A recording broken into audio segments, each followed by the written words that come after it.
सिद्धार्थ पूनावाला सवाल आपसे पूछते हैं, क्योंकि बीजेपी ने ही कहा है कि ये जो दल हित है इसके चक्कर में राष्ट्र का कुछ दल और नेता नुकसान कर रहे हैं।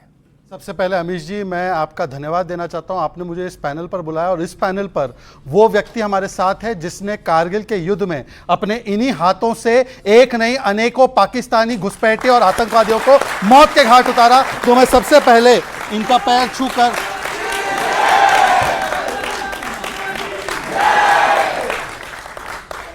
पर मुझे एक दर्द आपके सामने बयां करना है, बिना राजनीति करे। और आज मैं चाहूंगा कि आज हम लोग चीखा चिल्ली ना करें, कम से कम ऐसे व्यक्ति हमारे साथ जब हो हम अपनी अपनी बारी में बोले। मेरे तर्क गलत हो तो अपने समय में काटिए उसको। आपको पता है कारगिल विजय दिवस का आज 25वां साल है जी। 2004 में जब यूपीए की सरकार आई तो कारगिल विजय दिवस को मनाने का कार्यक्रम बंद हो गया 2009 तक। और जब पूछा गया उनके सांसदों से कि कारगिल विजय दिवस क्यों नहीं मनाया जा रहा, इनके लिए हम लोग मनाते हैं, जो हमारे वीर हैं उनको श्रद्धांजलि देते हैं, आज प्रधानमंत्री भी वही हैं, तो कहा गया कारगिल युद्ध ये देश का युद्ध नहीं था, ये एनडीए का युद्ध था।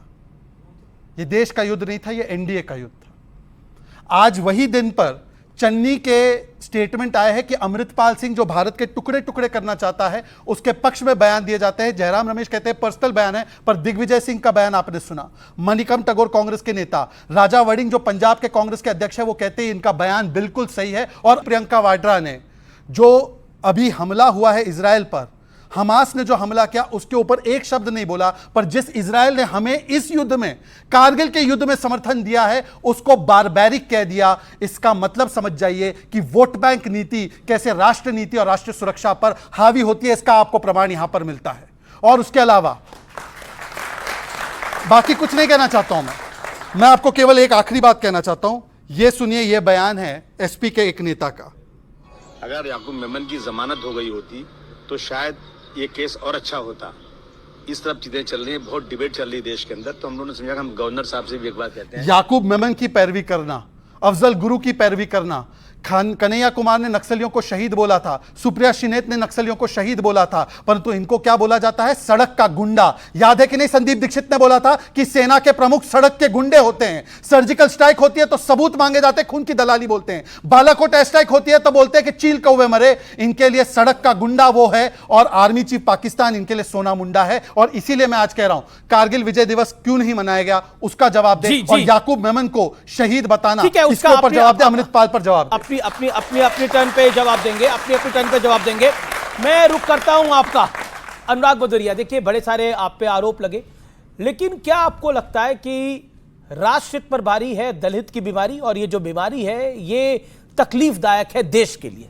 भारतीय जनता पार्टी की नीति ऐसी रही है कि जब उनको सत्ता पाना होता है तो दलों को अपने साथ ले लेते हैं। उन दलों को भी जिन दलों के बारे में कहते थे इन पे तो हजारों करोड़ का भ्रष्टाचार का आरोप है, फिर उस दल को अपने साथ मिला के उनका अपना पार्टनर बना लेते हैं, फिर महाराष्ट्र में सत्ता हथिया लेते हैं। एनसीपी के नेता के बारे में यही कहते थे ना, आज उनको डिप्टी सीएम किसने बनाया? भारतीय जनता पार्टी ने। भारतीय जनता पार्टी जिनके बारे में नीतीश जी के बारे में क्या क्या नहीं कहती थी, बाद में नीतीश जी के साथ फिर सरकार बना ली। मतलब सत्ता पाने के लिए आपको अगर पार्टियां तोड़नी भी पड़ती हैं, पार्टियों को दो भाग में बांटना भी पड़ता है, तब भी आप राष्ट्र अपना जो जनता के मुद्दे होते हैं उससे ऊपर उठ के आप सत्ता पे चले जाते हो। दूसरी बात, जहां तक कि आपने बोला कि डिफेंस की बात है, हमारे देश की सुरक्षा का मामला है, हमारे नेता आदरणीय नेताजी इस देश के डिफेंस मिनिस्टर रहे हैं, उनको बेस्ट डिफेंस मिनिस्टर का अवार्ड मिला। क्यों पता है आपको? बेस्ट डिफेंस मिनिस्टर का अवार्ड मिला था। पहले ऐसे देश के रक्षा मंत्री थे जो सियाचिन गए थे, पहले ऐसे देश के रक्षा मंत्री थे जिसने किलोमीटर तक अपने चाइना को ढकेल दिया था। पहले ऐसे रक्षा मंत्री थे जिन्होंने पहले हमारे आदरणीय जनरल साहब यहां खड़े बताएंगे, पहले जब हमारे यहां शहीद होता था हमारे सेना में कोई, तो उसका अंतिम संस्कार इनके साथी आर्मी के लोग करते थे, बाद में टोपी उनके घर भेजी जाती थी। सही है गलत आप हमें करेक्ट कर दीजिएगा। लेकिन रक्षा मंत्री हमारे आदरणीय नेताजी ने कहा नहीं, ऐसा नहीं होगा, कानून बदला। उन्होंने कहा कोई भी अगर शहीद होगा उसके घर ये जी ब्यूरोक्रेट जो है एसपी डीएम होता है उसको लेके पार्थिव शरीर उनके घर जाएगा। ये हमारे आदरणीय नेताजी ने किया था। ये हम रक्षा का ये हम लोग हैं जो आर्मी का सम्मान करते हैं, क्योंकि मेरे फादर खुद आर्मी में रहे, इसलिए मैं आर्मी का मुझसे ज्यादा कोई नहीं जानता हूं। आदरणीय हमारे जनरल साहब खड़े, उनसे भी ज्यादा आर्मी के बारे में कोई नहीं जानेगा। सवाल यह है कि आर्मी पे राजनीति नहीं होनी चाहिए। आर्मी एक हमारे देश का इतना बड़ा, पर अग्निवीर पर तो राजनीति विपक्ष के